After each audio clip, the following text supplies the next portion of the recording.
Abdullah bin Mas'ud lahir di Makkah pada sekitar tahun 594 M.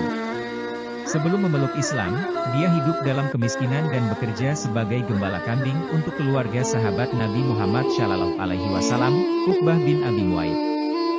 Pada suatu hari, Nabi Muhammad SAW melewati Abdullah dan melihatnya menjaga kambing-kambing. Nabi tertarik dengan kecerdasan dan kebijaksanaannya. Kemudian, Nabi Muhammad SAW mulai menyampaikan ajaran Islam dan Abdullah bin Mas'ud adalah salah satu orang pertama yang memeluk agama baru ini.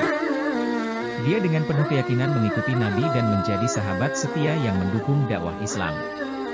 Abdullah bin Mas'ud dikenal sebagai seorang yang sangat tekun dalam belajar Al-Quran dan hadis.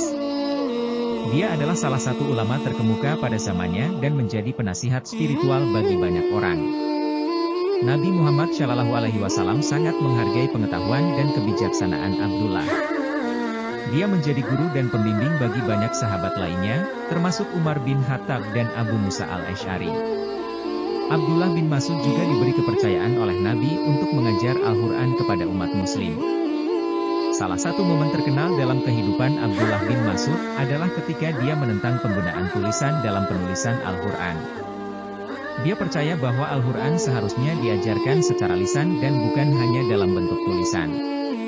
Pandangannya ini diakui oleh Nabi Muhammad SAW, dan penggunaan tulisan dalam penulisan Al-Quran disetujui kemudian. Selama masa kehidupan Nabi Muhammad SAW, Abdullah bin Mas'ud berpartisipasi dalam banyak pertempuran penting seperti pertempuran Badar dan pertempuran Uhud. Dia adalah seorang pejuang yang berani dan menunjukkan keberanian yang luar biasa dalam mempertahankan agama Islam. Setelah wafatnya Nabi Muhammad SAW, Abdullah bin Mas'ud terus menyebarkan ajaran Islam dan mengajar Al-Quran kepada umat muslim.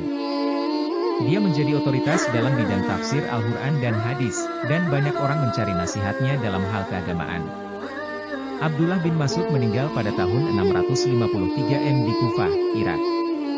Namun, warisannya dalam bentuk ilmu pengetahuan dan pengabdian terhadap agama Islam tetap hidup dan terus dihormati oleh umat muslim di seluruh dunia.